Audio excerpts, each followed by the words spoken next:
Hello guys, I am Rai and I welcome you all to the second video of our random video section.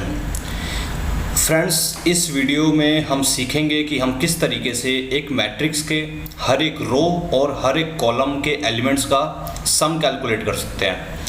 Means मैं एक छोटे से example के साथ आपको एक्सप्लेन करता हूँ कि हम इस वीडियो में क्या सीखने क्या जा रहे हैं। एक्चुअली हमें सबसे पहले तो यूज़र्स के थ्रू कुछ एरे के अंदर एलिमेंट्स एंटर कराने हैं। मान लो अगर वो एलिमेंट्स हो गए ये 8 9 1 3 1 2। ओके, हम मान लेते हैं कि ये एलिमेंट्स यूज़र ने एंटर करे हैं। तो हमें क्या करना है, हमें आउटपुट में ये एरे प्रिंट करनी है और एरे के हर रो के सामने उस रो का सम, जैसे कि इसका सम होगा 12, इसका सम होगा 18, इसका सम होगा 6 और हर कॉलम के सामने उस कॉलम का सम, जैसे 13, 14 एंड 9। ओके, सो फ्रेंड्स, हमें ये काम करना है अपने सी प्रोग्रामिंग के थ्रू। हमें अब इस कंसेप्ट को कोड के अंदर कन्वर्ट करना है। सो हम वन बाय वन इस कंसेप्ट को कोड में कन्वर्ट करते हैं। सबसे पहले हम यूज़र से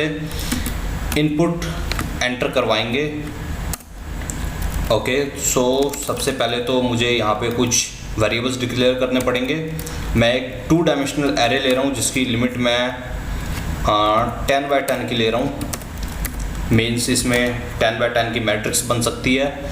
उसके बाद मैं एक लीनियर एरे ले रहा हूँ जिसका नाम है रो सम। एक्चुअली इसके अंदर मैं रोज़ के एलिमेंट का सम स्टोर करके रखने वाला हूँ। सो इसकी मैक्सिमम लिमिट हम 10 की लेंगे और इसे मैं स्टार्टिंग में 0 से इनिशियलाइज़ करूँगा। 0 से इनिशियलाइज़ मैंने इसलिए किया ताकि ये गार्बेज वैल्यू ना ले। सो अब इसमें इसी तरीके से एक मुझे वेरिएबल लेना पड़ेगा col sum. Okay, col sum की भी मैं लिमिट 10 लूँगा और इसे भी मैं 0 के साथ इनिशियलाइज़ करूँगा ताकि इसमें सारे एलिमेंट 0 सेट हो जाए स्टार्टिंग में। ओके, एक वेरिएबल मैं ले रहा हूँ रोज़, एक ले रहा हूँ कॉल्स जो नंबर ऑफ़ रोज़ और नंबर ऑफ़ कॉलम्स को डिनोट करेंगे। दो वेरिएबल आई और जे जो हमें पता है कि हम फॉर लूप में यूज़ करते हैं। Okay, so taking the elements from the user. Okay, so अब यहाँ पे हम अपना काम स्टार्ट कर सकते हैं। एंटर द नंबर ऑफ़ रोज़। सबसे पहले मैं यूज़र से नंबर ऑफ़ रोज़ पूछूंगा कि वो अपने मैट्रिक्स में कितने नंबर ऑफ़ रोज़ चाहता है और फिर उस नंबर ऑफ़ रोज़ को रोज़ वेरिएबल के अंदर स्टोर करूंगा। इसी तरीके से number of columns, enter the number of columns. Okay, so इसको मैं कॉलम वेरिएबल के अंदर स्टोर करूंगा। And cols. Okay, so friends, अब इसके बाद हमें मैट्रिक्स के अंदर एलिमेंट्स को एंटर करना है। मैं इस प्रोग्राम में ये मान के चल रहा हूँ कि आपको एरे के बेसिक्स आते हैं और अगर आपको एरे के बेसिक्स नहीं भी आते तो आप हमारी सी प्रोग्रामिंग ट्यूटोरियल की वीडियोस के थ्रू आप वो बहुत ईजिली सीख सकते हैं। ओके, सो फ्रेंड्स, यहाँ पे मैं एक स्टेटमेंट प्रिंट करने जा रहा हूँ।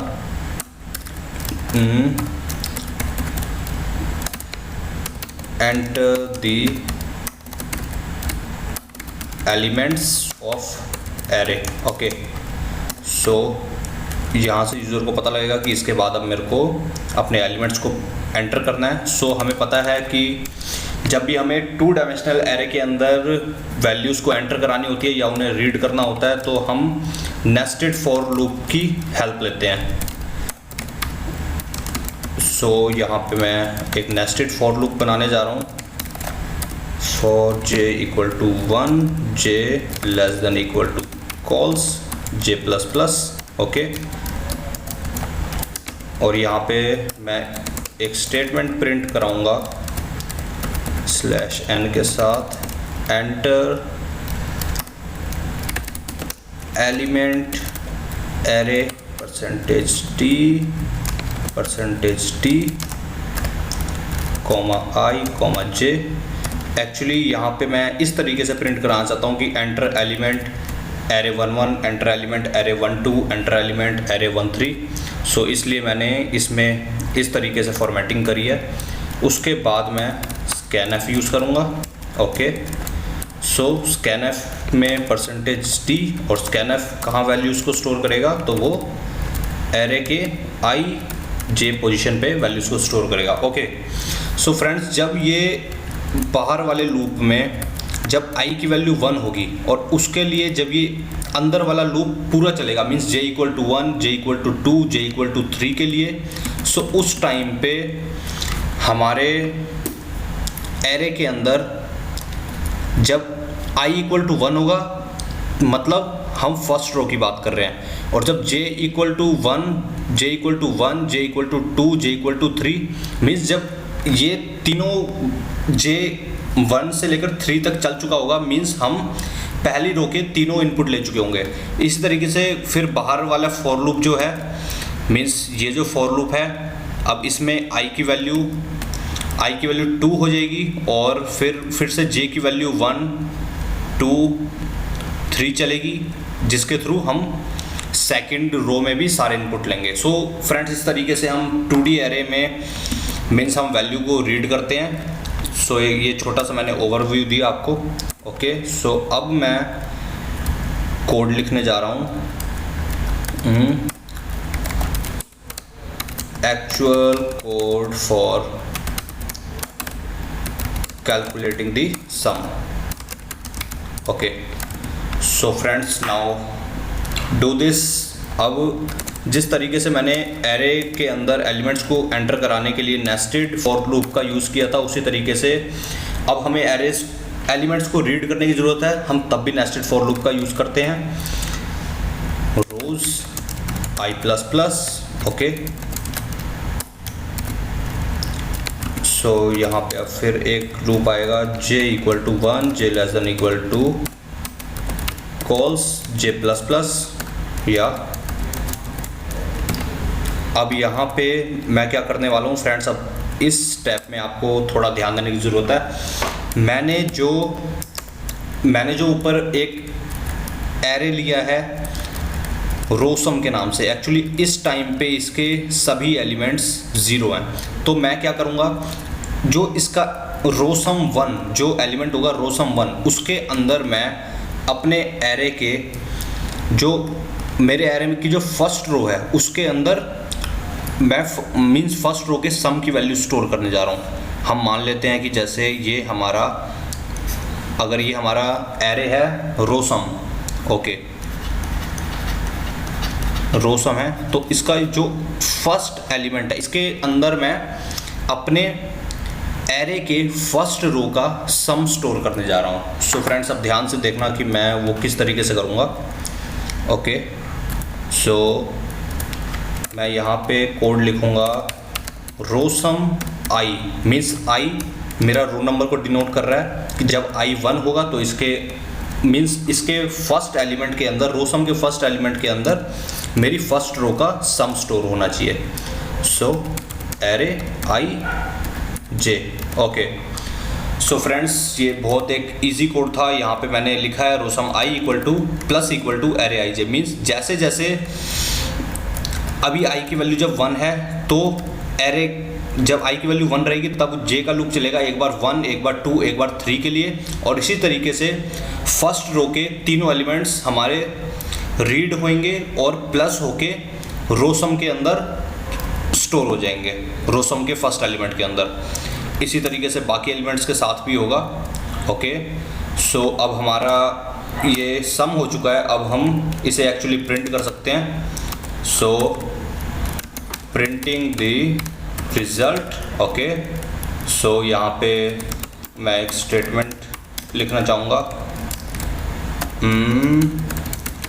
here is your result। Okay, so friends, यहाँ पे अब हमें रिज़ल्ट प्रिंट करने के लिए भी एरे को रीड करना है, सो उसके लिए भी हमें फिर से नेस्टेड फॉर लूप लगाना पड़ेगा। सो मैं थोड़ा यहाँ पे टाइम बचाने के लिए इस कोड को कॉपी कर रहा हूँ। ओके, और यहाँ पे मैं किस तरीके से लगाऊंगा उसे, सो printf %d कॉमा। ओके, सो %d के बाद मैं एक टैब का स्पेस ले रहा हूँ /t का। जैसे /n का मतलब होता है कि अगला हम जो भी प्रिंट करेंगे वो नई लाइन से प्रिंट होगा, इसी तरीके से /t का मतलब होता है कि अब हम जो भी प्रिंट करेंगे वो एक टैब के स्पेस के बाद प्रिंट होगा। ओके, सो यहाँ पे मैं अपने एरे के सभी एलिमेंट्स को प्रिंट कर रहा हूँ इसके थ्रू, और मैं होप करता हूँ कि ये कोड आपको समझ आया होगा। ये मैंने अपने बेसिक सी प्रोग्रामिंग ट्यूटोरियल्स के वीडियोस में बहुत अच्छी तरह एक्सप्लेन कर रखा है, आप वहाँ से भी सीख सकते हैं। अच्छा, अब यहाँ पे एक्चुअली मैं क्या कर रहा हूँ, यहाँ पे मैंने एक रो को प्रिंट करा। ओके, अब हर रो के बाद मैं एक स्पेस दूंगा, मीन्स एक न्यू लाइन, और यस printf। ओके, सो यहाँ पे एक ओके फ्रेंड्स, एक चीज़ और हमें ध्यान देनी है। हमें ये पता है कि हम हर रो के सामने हम क्या चाहते हैं, उस रो का सम चाहते हैं। सो फर्स्टली हमें उस रो के सामने उस रो के सम को प्रिंट करने की ज़रूरत है। तो जब ये फॉर लूप एक बार कंप्लीट चलेगा, इसका मतलब हमारी अगर ये i = 1 के लिए कंप्लीट चलेगा, ये अंदर वाला फॉर लूप, इसका मतलब है कि हमारी फर्स्ट रो प्रिंट हो चुकी होगी। जब ये i = 2 के लिए अंदर वाला फॉर लूप कंप्लीट चलेगा, मीन्स हमारी सेकंड रो प्रिंट हो चुकी होगी। सो जब हमारी फर्स्ट रो प्रिंट हुई है, हम मान लेते हैं, उसके बाद हम उसका सम प्रिंट कर देते हैं। सम के लिए मैं एक /t मीन्स एक स्पेस ले रहा हूँ, एक टैब के बराबर स्पेस, और वहाँ पे %d लिख के रो सम ऑफ i। ओके, सो अब ये कोड हमारा लगभग कंप्लीट हो गया है, और इसके बाद मैं एक न्यू लाइन दे देता हूँ। ओके फ्रेंड्स, सो यहाँ पे मैं एक लास्ट में ज़रा 3 न्यू लाइन के स्पेस दे रहा हूँ, ताकि एक्चुअली ये स्पेस आपको देने की ज़रूरत नहीं है। ये एक्चुअली मैं इसलिए दे रहा हूँ क्योंकि ये जो मेरा प्रोग्राम है ये मेरी रिकॉर्डिंग वीडियो के बाहर जा रहा है, इसलिए उसे वीडियो में दिखाने के लिए मैं इन स्पेसेस का यूज़ कर रहा हूँ। अब एक्चुअली मैं इस प्रोग्राम को रन कर रहा हूँ। अब हम देखते हैं कि ये किस तरीके से काम कर रहा है। Enter the number of rose 3, columns 3। हम एक्चुअली यही एंटर करते हैं जो हमने यहाँ एंटर करा है, 2 4 6 8 9 1 3 1 2, 2 4 6 8 9 1 3 1 2। ओके, सो फ्रेंड्स, यहाँ हम देख रहे हैं कि हमारी हर रो के आगे उस रो का सम कैलकुलेट होके प्रिंट हो गया है। ओके, सो अब हम यही काम अपने कॉलम्स के लिए चाहते हैं कि हमारे कॉलम्स के नीचे भी उनका सम प्रिंट हो जाए। सो अब हमें इस कोड में बहुत छोटा सा, बहुत माइनर सा चेंज करने की ज़रूरत है, और वो भी काम हमारा ईजिली हो जाएगा।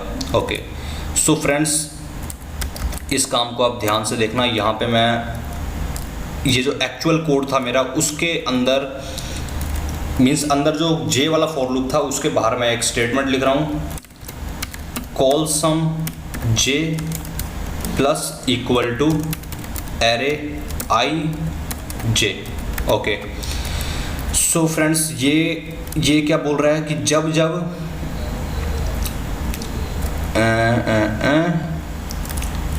एक मिनट, इस कोड को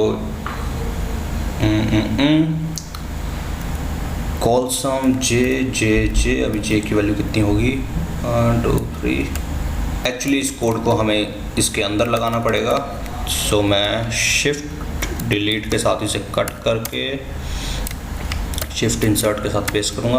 ओके, सो फ्रेंड्स, अब ये क्या करेगा, जैसे जो हमने रो सम के अंदर जब हमने i का यूज़ किया था, तो ये हमारे सारे रोज़ के एलिमेंट्स का सम ले रहा था। इसी तरीके से जब मैं कॉल सम के अंदर j प्रिंट करूँगा, तो ये हमारे सारे कॉलम्स के सम को ऐड करेगा। ओके, सो अब इसे प्रिंट करने की ज़रूरत है। ओके, सो मैं इसे यहाँ पे लास्ट में एक्चुअली इसे प्रिंट करने के लिए भी मुझे एक फॉर लूप लगाना पड़ेगा, सिंपल सा, for i = 1, i <= cols i++।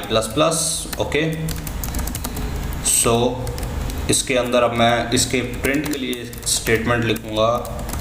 सबसे पहले मैं %t/t कॉमा कॉलसम i।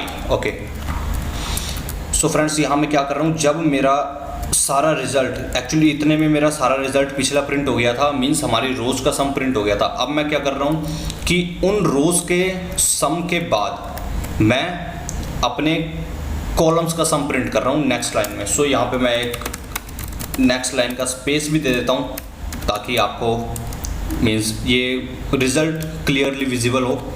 अब इस प्रोग्राम को रन करके देखते हैं। 3 हमारे एलिमेंट्स हम एक बार देखते हैं। 2 4 6 8 9 1 3 1 2 2 4 6 8 9 1 3 1 2 एंड पैन। Here is our result. ये हमारा एरे प्रिंट हो गया है और एरे के रोज़ के सामने उसके रोज़ के एलिमेंट है, एरे के कॉलम्स के सामने उसके कॉलम्स के एलिमेंट्स का सम है। ओके, सो फ्रेंड्स ये एक बहुत इजी प्रोग्राम था और मैं होप करता हूँ कि आप सभी को ये समझ आया होगा। और मेरे मन में थोड़ा डाउट है कि कहीं आपको मीन्स अगर एरे के बेसिक्स क्लियर ना हो और उसकी वजह से इस प्रोग्राम में अगर कोई प्रॉब्लम हो तो मैं बहुत माफ़ी चाहता हूँ। आप अपने एरे के बेसिक्स को क्लियर कर सकते हैं। हमारी सी प्रोग्रामिंग ट्यूटोरियल्स की वीडियोस को आप देख सकते हैं, वहाँ बहुत ईजिली एरे के हर एक कंसेप्ट को समझ पाएंगे। बट मैंने फिर भी अपनी तरफ से कोशिश करी है कि मैं इस वीडियो में आपको जितना ओवरव्यू दे सकता था एरे का, जितना बेसिक्स मैंने उतना उस तरीके से इस प्रोग्राम को आपको एक्सप्लेन किया है। अगर आपको फिर भी किसी तरीके की कोई प्रॉब्लम होती है सो पहले आप मेरी उस प्लेलिस्ट को रेफ़र कर सकते हैं। अदरवाइज़ अगर आपको लगता है कि मीन्स अगर आपको किसी भी तरह की प्रॉब्लम है तो आप इस वीडियो के नीचे हमें कमेंट कर सकते हैं, हम उस कमेंट पे भी ध्यान देंगे। और फ्रेंड्स एक्चुअली अब हमने अपना FB का पेज भी बना लिया है जो आप .com/बीस आप ये अगर अपने ब्राउज़र के URL में सर्च करेंगे सो आप हमारे FB के पेज पे पहुंच जाएंगे। आप वहां पे भी मैसेजेस लीव कर सकते हैं अगर आपको किसी भी तरह की वीडियोस, किसी भी प्रोग्राम की ज़रूरत है जो आपको समझना है। आप भी सिर्फ एक मैसेज लीव करिए, हम आपके लिए वो प्रोग्राम ज़रूर अपलोड करेंगे। So friends, very thank you for watching this video and see you guys in the next video. We are waiting for your message and okay friends, so thank you once again.